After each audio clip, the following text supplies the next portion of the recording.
Nous sommes le 15 octobre entre 16h30. Tout le monde était assis, Sankara aussi. Après commencer la réunion, Alioune Traoré, qui est le seul survivant, ce monsieur dit que c'est lui qui devrait prendre la parole en premier. Il dit qu'à peine prendre la parole, c'est des crépitements des armes au dehors. En réalité, le commando de Blaise Compaoré était déjà dans la cour. Les premiers crépitements des armes, c'était pour éliminer d'abord les gardes de Thomas Sankara. Et c'est après avoir tué ces gens avec lâcheté qu'ils vont menacer ceux qui étaient à l'intérieur de sortir. Sankara va rassurer à ceux qui étaient là avec lui en disant « Non, asseyez-vous. Je sais que c'est moi qu'ils veulent. » À l'époque, il disait « Un bon chef, c'est celui qui se projette en enfer pour garantir le paradis à son peuple. » Donc après avoir entendu les coups de feu, c'est lui-même qui sort en premier. Donc Sankara se lève, il va ajuster sa tenue vers le bas et Sankara va soupirer pour la dernière fois. Sankara va se mettre à marcher, à peine 2 pas de la porte puisque c'est par là qu'il est sorti. Malheureusement, Sankara va faire face à cette horde plaisiste armée braquée sur lui.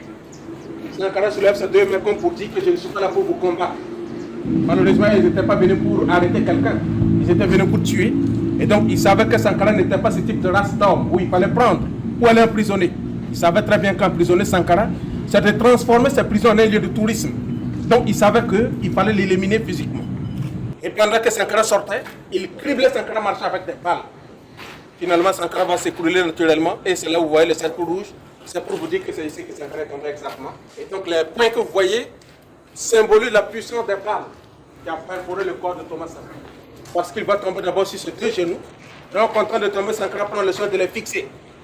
Non content de les fixer, Sankara prend le soin de soulever son poing gauche.